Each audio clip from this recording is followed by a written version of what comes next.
Welcome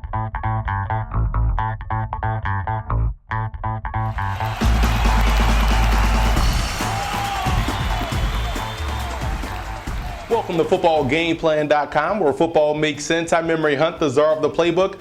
Bring you our 2013 Women's Football Alliance National Championship game preview between the Chicago Force and the Dallas Diamonds. Now let's take a look at some keys to victory for both teams, starting with the Force. Last year, the Chicago Force was dominant running the football, and that's basically how they beat you. This year, they boast a well-balanced team offensively, and that's why they find themselves back in the WFA championship.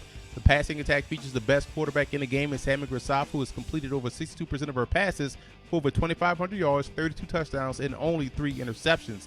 She also boasts a passer rating of 131.3. She's throwing the football to 2 excellent wide receivers in Jeanette Gray and Ashley Bergeron. The dynamic duo combined for over 80 catches, 1,500 yards, and a total of 21 touchdowns. But the bread and butter of the Force is still the strong running game, and they have a fantastic 1-2 punch with Mary Choles and Brandy Hatcher running behind a solid offensive line.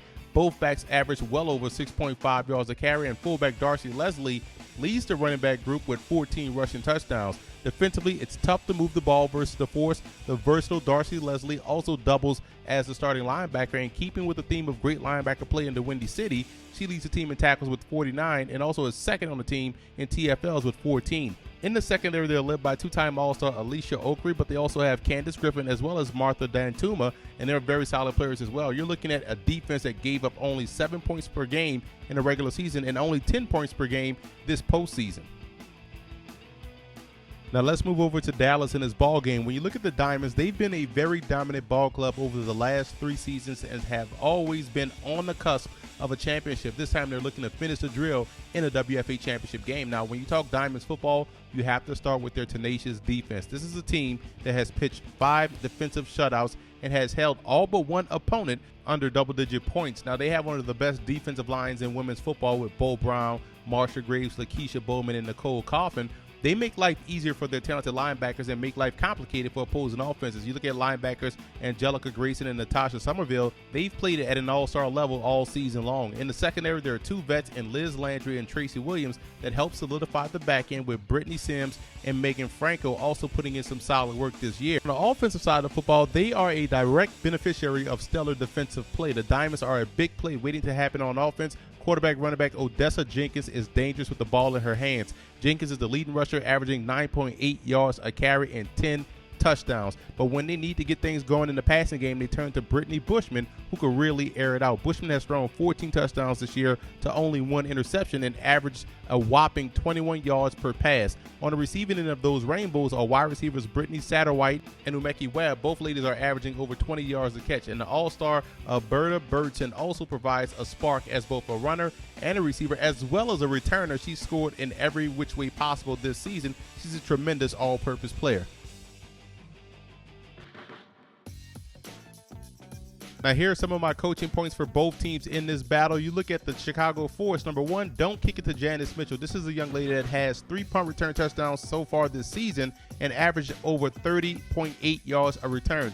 2, you have to utilize misdirection versus that aggressive defensive front of the Dallas Diamonds. Get them going in one direction, then you come back the other way. And 3rd, you can't let Odessa Jenkins get to the outside. If you do, it's a house call. She's a world-class sprinter. Now, looking at the Diamonds in this matchup, number 1, you have to make consistent plays in the passing game. Right now, they're depending on the explosive deep ball because they're a running team. Predominantly, they have to make those plays consistently versus a very good team in Chicago. Number 2, the secondary has to be able to win those one-on-one battles. Remember, Chicago can line up in base sets and throw the football very well, so you got to win those individual matchups. And also, you have to get Odessa Jenkins in space. We just talked about her world-class speed.